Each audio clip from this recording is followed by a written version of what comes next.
বিরিয়ানি পরিবেশন করে ফেলেছি বন্ধুরা। সুন্দর হয়েছে, খেতেও দারুণ হয়েছে। তো বন্ধুরা, রেডি হয়ে গেছে বিরিয়ানি। কেমন লাগলো আপনাদের? পছন্দ হলে লাইক, কমেন্ট, শেয়ার, সাবস্ক্রাইব করে সাই কিচেনের পাশে থাকবেন। সকলে ভালো থাকবেন, সুস্থ থাকবেন।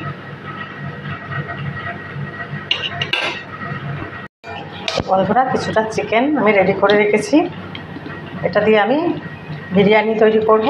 আবার কিছুটা অল্প রেখেও দেবো বিরিয়ানি দিয়ে খাওয়ার জন্য। একটু মাটন ছিল প্রেসার কুকারের মধ্যেই, কিছুটা পটল কেটে দিলাম। আর এটাকে আমি পটল দিয়ে আর মাটন দিয়ে একটা তরকারি করে দিলাম। এই তরকারিটা আমাদের বাড়িতে খুব ফেমাস বন্ধুরা, অতিরিক্ত সুন্দর হয় খেতে। তো এই আরেকটা রেসিপি দেখালাম। সাথে অল্প একটু চিলি ফ্লেক্স, লবণ, হলুদ আর পেঁয়াজ মশলা দিয়ে মাখিয়ে রেখেছি। এটাকে মাছ ভাজা করে নেব। ছোটো ছোটো মাছ ভাজা রেডি হয়ে গেছে।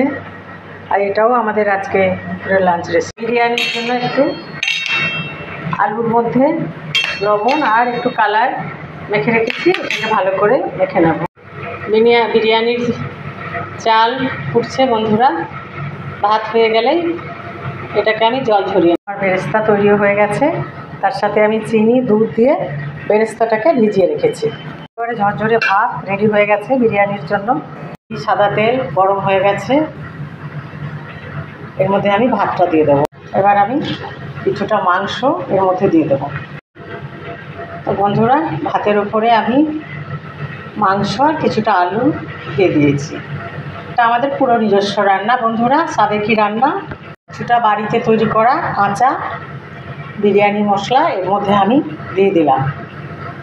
এরপরে ভাজা গরম মশলা ছড়িয়ে দেব। আবার একটা লেয়ার দিয়ে দিলাম এর মধ্যে।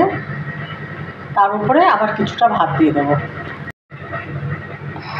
পোস্ত ভাত উপরে দিয়ে দিলাম। আর এর উপরে এবার আমি যেটা দেবো বন্ধুরা, বেরেস্তা, দুধ আর কিছুটা চিনি ভিজিয়ে রেখেছিলাম। এটা আমি পুরোটা এর মধ্যে ছড়িয়ে দেবো।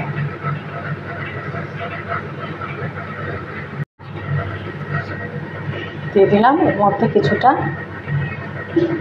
দুধ আর একটু রং।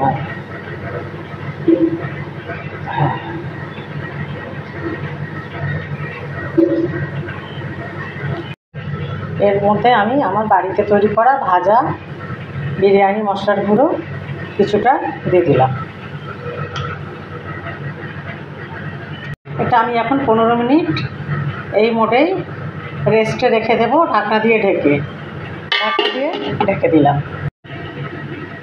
কিছুটা কেওড়া জল দিয়ে দিলাম। বন্ধুরা, আজ আমি মিঠা আতর দেবো না, আমার গন্ধ ভালো লাগে না। এই আমার বিরিয়ানি রেডি হয়ে গেছে। এরপরে আপনাদের সার্ভ করে দেখাবো।